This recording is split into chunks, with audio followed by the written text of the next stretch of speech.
So LOC stands for Lost Opportunity Cost. It basically means that when you have any kind of a cost, tax, fee, whatever, insurance premiums, it doesn't matter, you not only lose the dollar on that money forever, you also lose forever the interest that dollar that you just lost could have earned forever.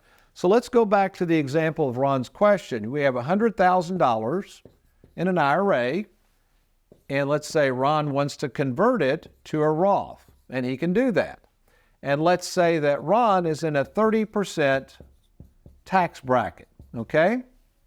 And let's say on average, long-term, let's just say long-term, this account's been averaging 7%. Now remember, with a Roth conversion, if you're going to do a Roth conversion, number one, you can't even use the money for 5 years. So you've got a 5-year window that you might want to take a little risk.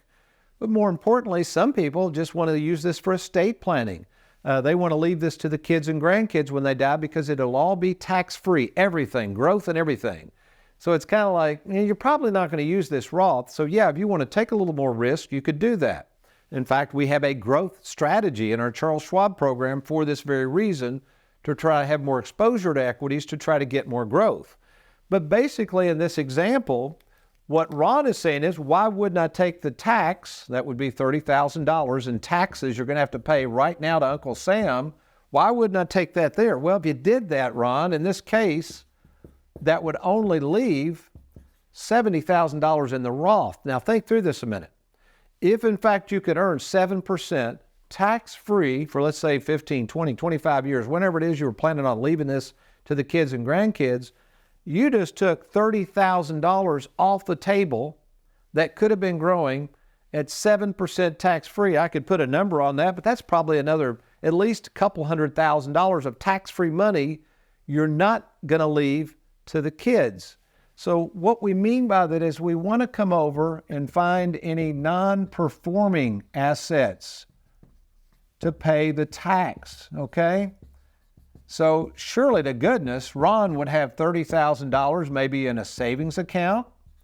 Again, because a savings account's not going to earn long-term 6 or 7%. Maybe he has an old brokerage account, okay? I meet people all the time. I met somebody the other day that's got a stock portfolio of a couple of stocks that have just tanked. They're hardly worth anything. You could take a huge loss on those, use those for future tax deductions, and as we say, throw that bone to the government and pay the tax with that.